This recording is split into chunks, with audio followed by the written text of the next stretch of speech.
ప్రతిరోజు తింటే ఓ గుడ్డు, ఇక మీ ఆరోగ్యం వెరీ గుడ్. అందుకే ఈరోజు మా వంటగది మధురంలో మీరు చూడబోతున్నారు ఎగ్తో చేసిన కర్రీ అన్నమాట. తక్కువ గుడ్లతోనే ఎక్కువ గుడ్ల తిన్న ఫీలింగ్ చాలా బాగుంటుంది. ప్రతి ముద్దలో కూడా ఎగ్ బైట్ తెలుస్తూనే ఉంటుంది.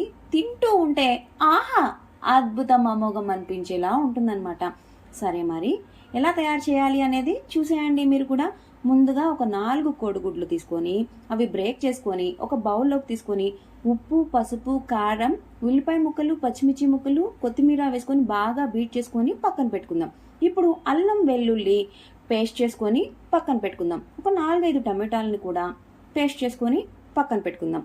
ఇప్పుడు పొయ్యి వెలిగించుకొని పాన్ పెట్టుకొని నూనె ఉంచుకొని అందులోకి బిర్యానీ ఆకు, చెక్క, లవంగం, యాలుక్కాయ యాడ్ చేసుకొని ఫ్రై చేసుకొని ఉల్లిపాయ ముక్కలు, పచ్చిమిర్చి ముక్కలు కూడా యాడ్ చేసుకొని పచ్చివాసన పోయే వరకు ఫ్రై చేసుకుందాం. అందులోకే అల్లం వెల్లుల్లి పేస్ట్ కూడా యాడ్ చేసుకొని పచ్చివాసన పోయే వరకు మీడియం టు సిమ్ ఫ్లేమ్లో పెట్టుకొని ఫ్రై చేసుకుందాం. ఇప్పుడు మరొక పొయ్యి మీద గుంత పొంగనాల ప్యాన్ పెట్టేసుకొని నూనె ఉంచుకొని అందులో ఎగ్ మిశ్రమం కూడా యాడ్ చేసుకొని పైన మళ్ళీ నూనె ఉంచుకొని మూత పెట్టుకొని సిమ్ టు మీడియం ఫ్లేమ్లో పెట్టుకొని ఉడికించుకుందాము.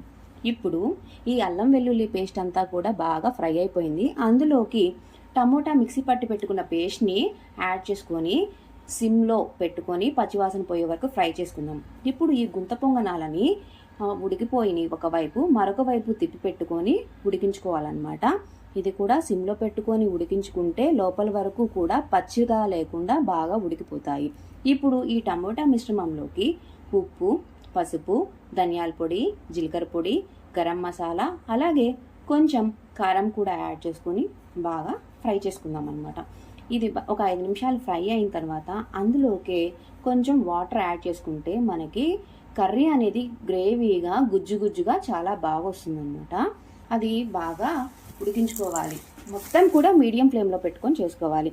చూసారా, పొంగనాలు మనకి ఫ్లఫీగా కప్ కేక్స్లా తయారైపోయినాయి కదా. అవి ఒక్కొక్కటిగా తీసుకొని ఈ టమాటో కర్రీలోకి యాడ్ చేసుకొని మీడియం ఫ్లేమ్లో పెట్టుకొని ఉడికించుకుంటూ ఉంటే పొంగనాల్లోకి ఈ గ్రేవీ అంతా కూడా పట్టి చాలా టేస్టీగా ఉంటుందన్నమాట. మనకి మరొక 5 నిమిషాల్లో పొంగనాలతో తయారు చేసిన ఎగ్ కర్రీ తయారైపోతుంది. చాలా టేస్టీగా ఉంటుంది. మీరు ట్రై చేయండి. ఎలా ఉంది అనేది కమెంట్ బాక్స్లో కమెంట్ చేయండి, లైక్ చేయండి, షేర్ చేయండి. అలాగే మా వంటగది మధురంని సబ్స్క్రైబ్ చేసుకోండి.